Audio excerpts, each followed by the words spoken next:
Hola, buenas noches. Me llamo José David. Eh, Vengo a darles unas pautas y unos pequeños avances de los temas que vamos a ver la próxima semana con el curso de grado sexto A o sexto B. Lo que vamos a hablar sobre el verbo to be, there is, there are, was y were. Entonces, vamos a iniciar.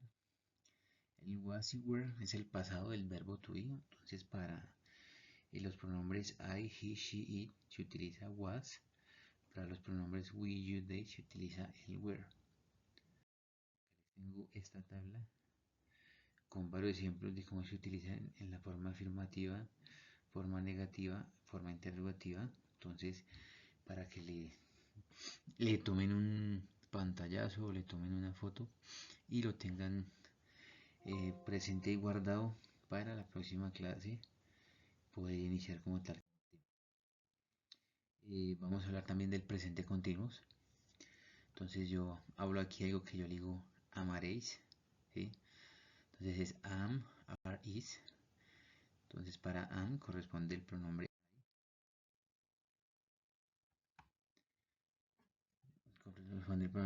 I. Para are el pronombre we, you, they. Y para is el pronombre he, she, it. ¿Ok? Aquí en esta tableta estamos viendo cómo se hace la forma afirmativa y la forma negativa. Entonces I am, la forma positiva; I am not, la forma negativa; he is, forma positiva; he is, sigue siendo positiva; he isn't, negativo; she is, it is, it isn't, siempre se utiliza la misma forma. Where, you are, they aren't, you aren't, we aren't. Ok, esa es como se utiliza esa conjugación para la forma negativa, positiva. Les voy a hablar de cómo se arma la parte interrogativa, o cómo se arma una pregunta con el verbo to be en presente continuo. Entonces primero va a ir el verbo to be, el sujeto, luego el verbo ing y el objeto, o lo que yo llamo el complemento de la pregunta. Sí, en este caso la pregunta dice: Are you listening to the music? ¿Tú estás escuchando música o tú escuchas música? Acá dice: Is she living with his friend? Él está viviendo con su novia. ¿Sí? Siempre va a ir el verbo to be al inicio de la pregunta. O sea, sí, cuando está la forma afirmativa, lo que se hace es que se pasa el verbo adelante y el verbo to be adelante, y lo que es el verbo ing se pasa al frente y ya queda convertida la pregunta. No es sino hacer ese pequeño cambio para poder hacer y realizar cualquier pregunta en el presente. El otro tema que vamos a tratar es el there is, there are, ¿okay? Que se utilizan para cuando se dice que hay cierta cantidad de objetos, de personas, perros, cosas en un determinado sitio o lugar. Entonces acá tenemos un ejemplo que dice que there is, hay un perro o hay una naranja. El there is usualmente se utiliza para cuando se va a hablar de una sola cosa, un solo objeto. El there are, que se utiliza para cuando hay más de dos o tres objetos. ¿Ok? Entonces acá tenemos un ejemplo. There is a man, hay un hombre. Entonces para completarlo uno puede decir there is a man in the car, hay un hombre en el auto. There are pencils in my house, hay unos lápices en mi casa. O there are pencils in my desk, hay unos lápices en mi escritorio. Siempre hay que tratar de complementar la oración.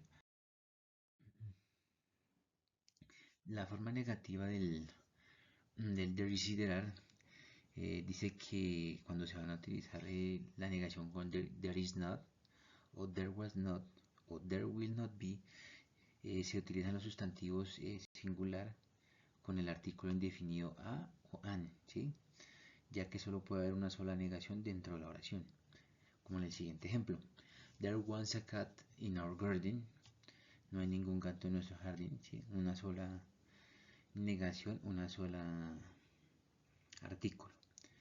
There won't be a party next week. Habrá una fiesta la próxima semana. O sea, esa ya es un interrogativo. Otro ejemplo dice que en las oraciones negativas los sustantivos en plural o los sustantivos incontables, que no se pueden contar, se usan con el pronombre any, alguno o ninguno, ¿sí? Algún o ninguno, porque es algo que en el momento no estamos viendo, que no podemos contar, que es intangible, que no lo estamos tocando, y es por decirlo así, una suposición de lo que está pasando en el momento. Entonces el ejemplo dice, there is not, y la forma en su contracción es there is nothing, ¿ok? En la negación tras there is no, there was not, there will not be, se pueden utilizar los pronombres anybody, anyone, alguien, nadie y anything, que es algo o nada. Entonces dice, there is anyone in the room, no hay nadie en la habitación, ¿sí? Is anyone, ¿sí? Verbo to be, y el pronombre. There was anything interesting in the city, no había nada interesante en la ciudad. Verbo to be, pronombre con verbo ing. También se puede formar una oración negativa utilizando el pronombre negativo no antes del sustantivo independientemente de su número. En este caso no se utiliza la partícula not después del verbo to be. Entonces podríamos decir there was not cat in our garden, o sea, no había ningún gato en mi jardín. There are no pencils on my desk, no hay lápices en mi escritorio. There is no money in his wallet, no hay dinero en tu cartera. Ok, en la oración negativa después del there is, there was o there will be se pueden utilizar los pronombres nobody o no one, nadie o nada. Entonces, there is no one in the room, no hay nadie en la habitación. El no one más que todo se utiliza para cuando estamos hablando en tiempo presente, o sea, de algo que está sucediendo en el momento. Entonces, esta oración de there is no one in the room puede ser que la persona llegó a la habitación y no había nadie, o había todavía una fiesta y no había nadie en la fiesta, entonces se utiliza para como tal en el momento de la acción. Y el there was nothing interesting in the city, o el was nothing, o ese nothing se utiliza para es cuando hace un evento a futuro o un evento que ya sucedió y que en el momento están hablando de lo que pudo ser y no fue. El there is, there are en forma interrogativa.